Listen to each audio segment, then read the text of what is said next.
ඉතින් වෙලා අදත් පිළිගන්න Anytiplk channel එකට. ඉතින් අපි මුලින්ම ඉන්ටර්නෙට් එකට කනෙක්ට් වෙලා අපි බලමු කොහොමද මේ වැඩේ කරගන්නේ කියලා. ඉතින් මම කලින් thumbnail එක දාලා තිබ්බා වගේම ෆයිල් ෆෝල්ඩර් ගොඩක එකපාර නම් වෙනස් කරගන්න හැටි තමයි අද බලන්න යන්නේ. මොකක් හරි කැමති browser එක on කරගන්න. ඊට පස්සේ මම මේක type කරගන්නවා Google කියලා. ඊට පස්සේ මම මේක ඇතුලේ ගහ ගන්නවා මොකද්ද?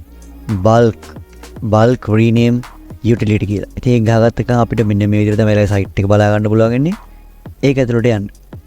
මේක ඇතුලට ගියාම බස්සලට කෙලෙම මෙතන බලා ගන්න පුළුවන් ඊළඟ විස්තර ගොඩ ආරියක්. ඉතින් features, screenshots, support, home යෝගි ගොඩක් ටැබ් තියෙනවා. මෙන්න මෙතන free download කියලා තියෙනවා. එහෙම නැත්නම් ඔයාලට සල්ලි දීලා ගන්නත් පුළුවන්. donate කරන්නත් පුළුවන් ඒලට. ඉතින් මම මෙතන මේ free download කියන එක බලනවා. ඉතින් ඊට පස්සේ වලට පේනවා මෙතන නිල් පාටි මෙන්න මෙහෙම ඇඩලා තියෙනවා install කියලා. bulk rename utility කියලා. ඉතින් ඒක දුන්නොත් ඔයාලට setup එක තමයි එන්නේ. ඉතින් ඒකෙන් ඔයාලට machine එකට install කරගන්න පුළුවන්.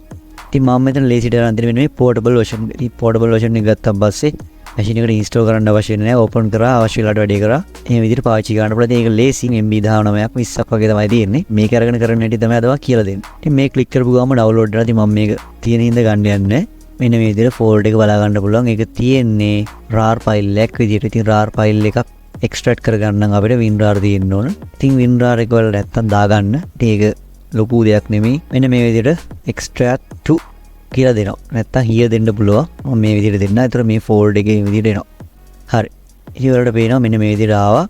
ඉතින් ඒක ඇතුළට ගියාන් පස්සේ මෙන්න මේ විදිහට බලා ගන්න පුළුවන්. ෆයිල් ගොඩක් ඇවිල්ලා තියෙනවා. ඉතින් මේක වෙලාවේ Windows එක තෝරගන්න ඕන මොකක්ද 64ද 32ද තියෙන කියලා බලන්න. ඉතින් ඒක දන්නේ නැත්තම් this PC එකට ගිහිල්ලා ඒක ඇතුලේ right click කරලා මෙන්න මේ විදිහට properties ගන්න.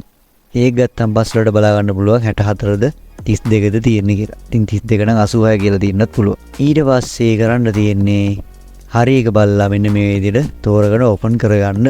ඉතින් open කරගත්ත ගමන්ම මම දැන් මේ ඉන්න folder එකම තමයි අරන් තියෙන්නේ. ඔයාලට පේනවා ඇති desktop එකේ new folder එක ඇතුළේ තමයි ඉන්නේ. හරි. ඉතින් මේක ගැන මම පොඩ්ඩක් හඳුන්වන්නම් ඉස්සෙල්ලා. ඉතින් මෙතන අපිට බලා ගන්න පුළුවන් මෙන්න මේ section එකේ අපේ files, partitions ඒ වගේ ඔක්කොම බලා ගන්න පුළුවන්. ඉතින් ඒවා select කරලා එතන photos, අනම්මනම් videos ඔක්කොම එකපාර select කරගන්න පුළුවන්. ඊට පස්සේ මේ section එක ගත්තොත් එහෙම ඒ ගත්ත ටික open වෙනවා. අපිට ටික select කරගන්න පුළුවන් මෙන්න මේ. ඊට පස්සේ අපිට මෙන්න මේ කොටස නම් වැදගත් වෙන්නේ නැහැ. මෙන්න මේ replace කියන එක වැදගත් වෙනවා. ඊට පස්සේ මෙන්න remove කියන එක වැදගත් වෙනවා. add කියන එක ඊට පස්සේ මේක වැදගත් වෙන්නේ නැහැ. මේ ආයපෝ numbering කියන එක වැදගත් වෙන්නේ. ඉතින් මම මේ ටික පිළිවෙලට කියලා දෙන්නම් කොහොමද කරගෙන යන්නේ කියලා. ඉතින් අපිට වෙන මේ photos ටික මම select කරගන්නම්කෝ. මම මේක select කරනවා. ඊට පස්සේ control එක බාගෙන මෙහෙම මේ ටික select කරනවා. මට අනික් එක වැඩක් නැහැ. මම ඔයාලට පෙන්නන්නම් දැන් ඔයාලගේ මේ වගේ නම් නේ තියෙන්නේ මේ wallpaper series එක නම් නේ තියෙන්නේ. බලන්න හිතන්න මේ නම් ටික වාට ඕනේ මේ නම් වෙනුවට වාට වගේ type කරගන්න ඕනේ new photos කියලා ඉවරලා. මම මේක ගහ ගන්නවා. දැන් මේක ඉස්සලා තියෙන එකක් තෝරන්නත් ඕනේ. හරිද? මේකේ තියෙන්නේ මේ මෙන්න අකුරු තුනනේ. ඉතින් ඔය M5 අනම්මනම් ඒ ටිකනේ තියෙන්නේ. ඉතින් මම මේකේ මෙන්න මෙහෙම ගහ ගන්නම්කෝ BMW කියලා තියෙන ෆොටෝස් ඔක්කොම යා තෝරගන්නවා. ඊට පස්සේ අපිට කරන්න තියෙන්නේ ඔයා කැමති නමක් තියෙනවා නම් ඒක මෙන්න මෙතෙන් මේ with කියන එක ක්ලික් කරලා එතන දෙන්න. ඉතින් ඔයාට new කියලා ගහන්න ඕන. ඉතින් new කියලා ගියා. ඒකට තියෙන වචනේ වෙනුවට අලුත් වචනයක් රිප්ලේස් කරනවා නම් ඒ විදිහට හොයලා මෙහෙම රිප්ලේස් කරන්න පුළුවන්. තව උදාහරණයක් පෙන්නන්න. ඔයාලට ඕන මේ 2012 කියලා තියෙනවා අයින් කරන්න නම් 2012 කියලා ගහන්න මෙතන. ඊට පස්සේ 2012 2013 වගේ වුණා. හරි. ඉතින් මම මේක කපන්න. එහෙම කපලා අයින් කරන්න. දැන් මේ ටික සිලෙක්ට් කරගෙන මම තියෙන්නේ. ඊට පස්සේ මම ඔයාලට පෙන්නන්න මෙන්න මේ remove කියන option එකෙන් කොහොමද ඔයාලා ටික කරගන්නේ කියලා. ඉතින් දැන් ඔයා හිතන්න ඔයාට මේ වචනේ මේ දිග වචනයක්නේ තියෙන්නේ. JPG කියලා අකට දෙනවා ෆොටෝ එකේ ෆෝමැට් එක. ඉතින් මේක මේ දිගට තියෙන එක මුලින් ඉඳන් තියෙන අකුරු කීපයක් අයින් කරන්න ඕන කියලා.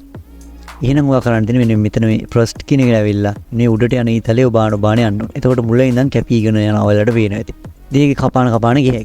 ඕනනම් අයවව තිබ්බේ ටික කොහොම ගන්නත් පුළුවන්. ඊට පස්සේ හිතන්න අග ඉඳන් මොන හරි ඕනේ නැහැ කියලා මෙන්න මේ අග තියෙන අකුරු මේ 10 1920 වගේ දේවල්. එතකොට අපිට පුළුවන් ඒත් මෙතන උඩට යන ඊතරේ ඔබලා අන්තිමට තියෙන අකුරු ටික කපාන එන්නත් පුළුවන් ඔය විදිහට. ඉතින් ඒකත් ලේසි. ඒක කරලා බලන්න ඔයාලට ඒ විදිහට වගේ ඕනනම් ඒ විදිහට කරගන්න පුළුවන්. ඉතින් මේක ඇත්තටම වටින ඔය සින්දු, එතකොට වීඩියෝස්, එතකොට මොන හරි ඔයාලගේ සීරීස් එකක් තියෙනවා නම් ඒක රීනේම් කරගන්න වගේ ඇත්තටම මේක වටිනවා. ඊට පස්සේ අපි බලමු මුලට සහ අගට මොකක් හරි දෙයක් ඇඩ් කරනවා නම් කොහොමද කියලා. දැන් මෙතන prefix කියලා දිනනවා, suffix කියලා දිනනවා. මේ prefix කියන එක ක්ලික් කරලා ඉවරලා අපිට පුළුවන් මුලට එකක් ඇඩ් කරගන්න. දැන් ඔයා හිතන්න මෙතන වර්ෂනේ තියෙන්නේ. අපිට පුළුවන් නම් ඒකේ මොකක් හරි දෙයක් ටයිප් කරගන්න. ඒ අන්න මම අකුරු ඒ අකුරු හතරක් ගියෝ ඒ අකුරු හතර මුලට වැටුණා. ඉතින් ඔයාලට මේ විදිහටම කියන්න ඕන නම් මෙන්න මේ යටට ගියා මේ රීනේම් කියන එක බණ්ඩයි තියෙන්නේ. අපි අන්තිමට කරලා බලමු වීඩියෝ එකේදී. ඊට පස්සේ ඔයා හිතන්න මේකත් මෙහෙම තියෙද්දි අගට ඔයාට ඕන B අකුරු ටිකක් කියලා. ඔයාට මෙහෙම BB ගහ ගන්න පුළුවන්. ඒකට අගට B අකුරු ටයිප් වෙන වලට පේනවා. ඉතින් මම මේකත් කපා ගන්නවා. අවම ටිකක් විතර. ඊට පස්සේ ඔයාට මේ ඩේට් වගේ දේවල් නම් වැඩක් වෙන්නේ නැහැ. ඉතින් කැමති නම් ඔයාට මේ ඩේට් month yearද නැත්නම් month date yearද ඒ වගේ කැමති විදිහට බලලා දෙන්න. ඉතින් මම මේක කියලා දෙන්නේ නැහැ. ඔය කරලා බලන්න try කරලා බලන්න. ඉතින් මට දෙයක් හම්බුන ගමන් මම ඔයාලට කියලා දෙනවා. ඉතින් මට අවශ්‍ය දේවල් ටික විතරයි මම මෙතනදී බලාගත්තේ. බලමු නම්බරින් කොහොමද යූස් කරන්නේ කියලා. මම දැනට මෙන්න මේ ටික කපා ගන්නම්කෝ. එතකොට වල වෙන තියෙ ටික නැති වුණා. ඊට පස්සේ B ටිකක් නැති වුණා. දැන් ඔයා හිතන්න වාට ඕනේ මෙන්න මේ අකුරු ටික ඔක්කොම අයින් කරලා මේවට අංක දෙන්න කියලා. ඒකට අපිට කරන්න තියෙන්නේ මම මේ ටික තියෙද්දිම දෙනවා නම් ඔයාට පුළුවන් මෙතන මෙන්න මේ විදිහට මුලද අගද කියලා තෝරන්න. මම මෙතන මුල දෙන්න මේ විදිහට. ඊට පස්සේ එයා එකේ ඉඳන් පටන් ගන්න ඔයාලට පේන ඇති 1 2 3 4 5 කියලා දාගත්තා. මේ 2000 ගණන් වලට ඉස්සරහින්. ඊට පස්සේ ඔයාට ඕන හිතන්නකෝ අංක 2 ඉඳන් කියලා. එයා ඕන 2 ඉඳන් දුන්නා. ඔයාට ඕන 3 ඉඳන් 4 ඉඳන් එහෙම දෙන්න පුළුවන්. ඉතින් අපිට ඒ විදිහට ඒ ටික කරන්න පුළුවන්. නැත්නම් ඔයාලට අගට දන් ඕනේ අග ඉඳන් දෙන්නත් පුළුවන්. එතකොට ඔයාලට පේනදී 4 5 6 7 8 කියලා වටන අන්තිම ටික. ඉතින් මම උදාහරණයක් විදිහට මේ ටික ඔක්කොම කරලා වෙන්නන්නම්. මම මේකෙදි ඉස්සරෝම කරනවා මෙන්න මේ තියෙන සේරම අකුරු ටික මම කපනවා. අග ඉඳන් කපන්නවා. මම හැම කපාන යනවා. ඔබානින්ද බව හරි. ඊට පස්සේ මම දෙනවා මෙතන 1. එතකොට එකේ ඉඳන් එයා නම්බර් ටික ඔක්කොම ගහනවා 15ට. හරි 1 2 3 4 5 කියලා ටයිප් කරගත්තා. එතකොට මේ නම් මොකුත් නැහැ. 1 2 3 4 5 ඉලක්කම් විතරයි තියෙන්නේ. ඊට පස්සේ වට කෙලින් මේ විදිහට රීනේම් කියන එක බණ්ඩ දී. ඊට පස්සේ ඔයාට මෙන්න මේ විදිහට එකක් එනවා. මේක ඩබල් චෙක් කරාද? ඔයා මේ බලපුවා හරියද? ඔයාට මේ නම් වෙනකොට මේ නම් තමයි එන්නේ. ඕනනම් කැන්සල් කරන්න වගේ දේවල් එනවා. ඉතින් මෙතන ප්‍රිවිව් කියන එක දෙනවා. ඊට පස්සේ ආ පේනවා වෙන්න තිබ්බ විදිය අලුත් විදිහට වැටෙන්නේ මෙහෙම කියලා. ඉතින් මම මේ ක්ලෝස් කරන්න. ක්ලෝස් කළා මම රීනේම් කියන එක දෙනවා. ඊට පස්සේ ඕකේ දෙන්න. ඕකේ දුන්න ගමන් ඒ අයිටම් පහම හරිය කියලා වැටෙනවා. ඊට පස්සේ මම මේකත් ඕකේ කරනවා. ඉතින් බැරි වෙලාවකත් වෙලට කොහොම කරද්දි උන්නේ නැත්තම් ඔයාලට මෙතන මේ රීනේමින් ඔප්ෂන්ස් වල මෙතන තියෙනවා prevent duplicates කියලා. මෙන්න මේක ක්ලික් කරගන්න එකපාරක්. එහෙම වුණොත් හරියයි. හරි අපි දැන් ගිහලා බලමු අර ටික වෙනස් කරන්න ඒ ටික වෙනස් වෙලාද කියලා. ඉතින් ඔන්න ඔය විදිහට අපිට බලා ගන්න පුළුවන් 1 2 3 4 5 කියලා වැටලා තියෙනවා. ඉතින් ඔයාලා හිතන්න මේක එක එහෙම රයිට් ක්ලික් කරලා මේ රීනේම් ගිහලා එක ගන්නවා ආයෙ පවරකට යනවා. ඉතින් ඉච්චර නටන්න ඕනේ. ඇත්තටම වැඩේ ලේසි. ඉතින් මේ වගේ වීඩියෝස් වලට දිගටම බලන්න ඕන නම් channel එක subscribe කියන බටන් එක බලලා යට තියෙන subscribe කරලා like කරලා තියාගන්න.